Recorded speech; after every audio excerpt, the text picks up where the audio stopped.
असाद news के नाज़रीन अस्सलाम वालेकुम। अमजद इरशाद चौधरी नई वीडियो के साथ आपकी खिदमत में हाजिर है। एक पाकिस्तानी स्पेन जाते हुए तुर्की के इस्तांबुल एयरपोर्ट पर गुम हो गया। हैरानकुन है ना, लेकिन ऐसा वाकई हुआ है क्योंकि पाकिस्तानी माजरत के साथ लावारिस हैं, इनको कोई पूछने वाला नहीं है। अगर किसी और मुल्क का शहरी हो, दुनिया के किसी भी कोने में लापता हो जाए तो उनकी रियासत जो है वो पाताल से भी उनको ढूंढ लाती है, जो अच्छी रियासतें हैं। लेकिन पाकिस्तानी ये खैर है, इधर उधर हो गया तो कोई मसला नहीं है, बहुत है, 25 करोड़ हैं, उनका कौन सा किसी ने पूछना है। हाँ, कोई बड़े अशराफिया का तो थोड़ा सा उसको नजर काम भी हो जाए तो फ़ौरन खुसूसी तैयारी आ जाते हैं, उनको इलाज के लिए जो है वो बाहर लेके जाते हैं।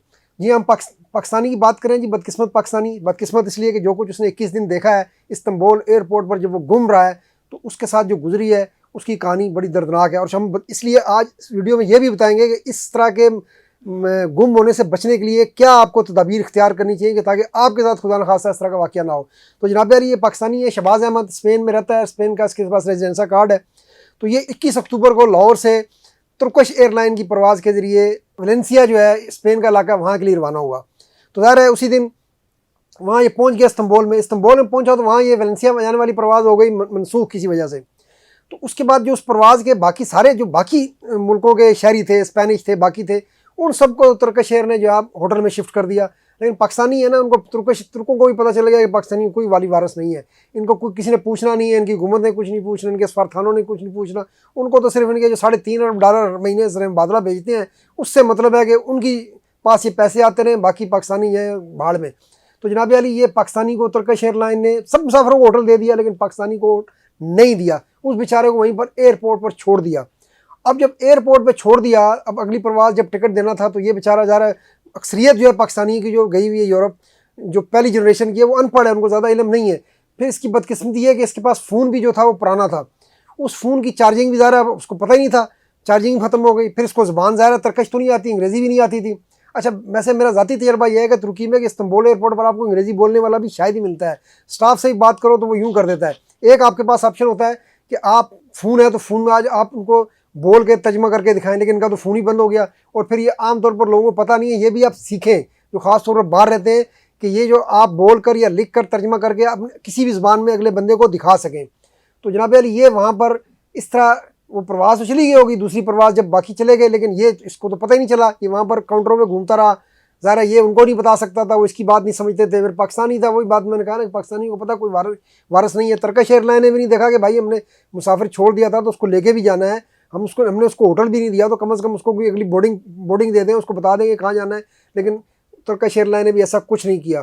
फिर क्या होगा जी, ये बेचारा वहाँ पर 21 दिन रहा, वहाँ ठंडे बेंचों पर, अब ये इसकी स्टोरी सामने आई है, वहाँ सोता था। और वहाँ पर पैसे, इसकी एक और बदकिस्मती ये है कि पैसे भी जेब में नहीं रखे। ये इसकी इतनी बड़ी फाश गलती थी, इसके घर वालों की भी। मैं कहता हूँ कि जब एक बंदा बाहर जा रहा है वापस छुट्टी काट कर, तो उसके पास इतने पैसे तो होने चाहिए कि खुदा ना खास्ता कोई इमरजेंसी हो जाए उसकी जेब से वो खर्च तो कर सके। तो उसके पास पैसे भी नहीं थे। आप गाँव से शहर जाते हैं तो आप जेब में पैसे 5,000 का नोट डाल के जाते हैं।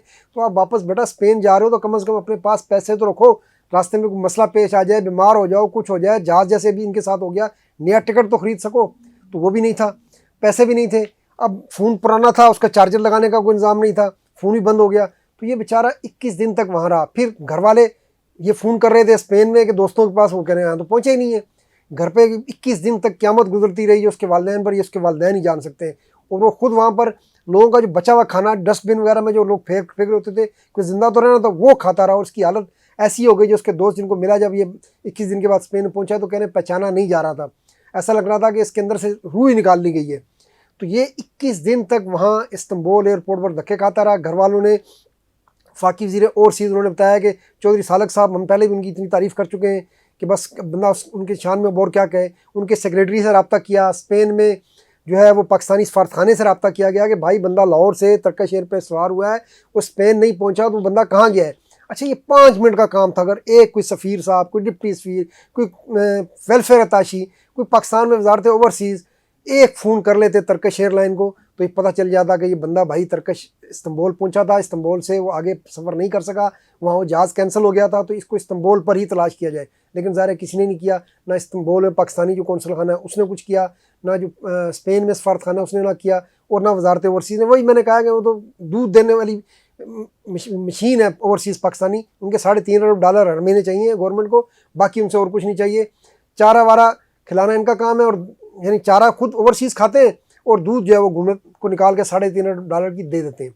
तो बहरहाल अब ये 21 दिन के बाद किसी तरह उसका किसी दोस्त से रब्ता हुआ और फिर जो है व्यूलिंग एयरलाइन की परवाज़ के लिए बेचारा 11 नवंबर को वापस इस्तांबुल एयरपोर्ट से 21 दिन गुम रहने के बाद अब वापस पहुंचा है। तो इस पर अब सबक क्या है और इससे बचने के लिए क्या करना होगा उस पर हम बात करेंगे।